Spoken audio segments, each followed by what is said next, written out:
We've been asked to tell our story, how we evolved into a place of a family support counselor outpatient clinic. I've always seen this program as a spark in the heart of Margi because I truly believe that we wouldn't be where we are today if it wasn't for her consistent and persistent work and passion around this. So, Margi, do you want to start us off by talking about what gave you that spark to begin with? So the original idea for this program came in graduate school. My dear friend, Beth Bassett, was the student in class who I was like, oh, I want to sit next to her. We were actually taking prerequisite classes together for this psychology graduate program. Beth's way there was carved by her experience with pregnancy and postpartum. She had been living in Alaska with her longtime partner and husband, and they had a very happy and healthy relationship. She had a baby. They were quite happy to welcome this beautiful little girl. She was born on Christmas Eve. For anybody who has been in Anchorage, Alaska on Christmas Eve, it's a very dark time of the year. And it can be very difficult to get outside, and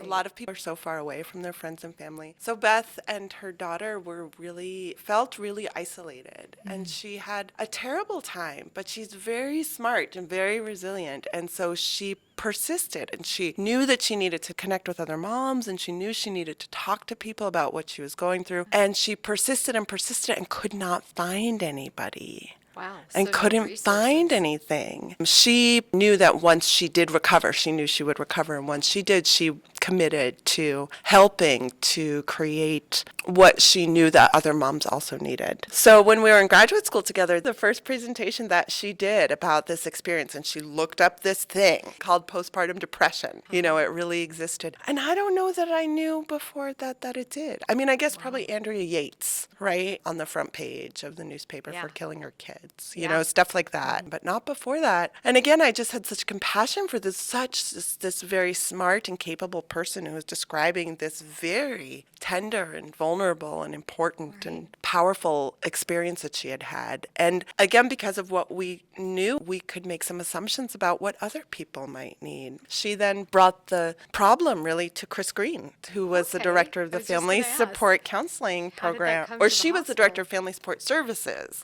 at the Children's Hospital.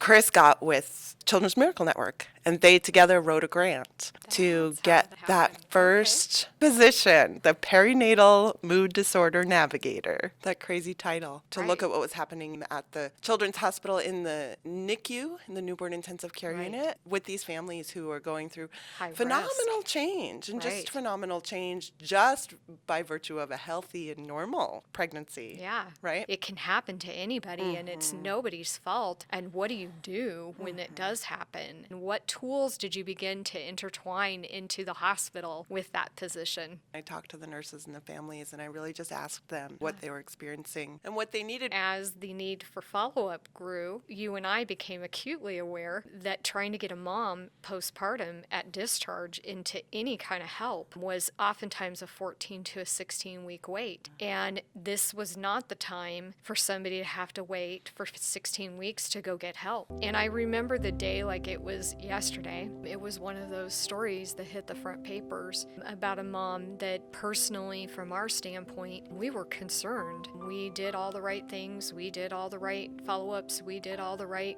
plugging her into everything. And this person was facing a 14-week wait to get into anywhere. During that 14 weeks, there was a problem, and she had a breakdown. And without sharing too many details, I just remember that just broke my heart significantly. And I think that's what spurred me to come and say, not on our watch. We started talking about, is there any way we can fill this gap? Is there an outpatient clinic, something? And at that time, that kind of model was unheard of.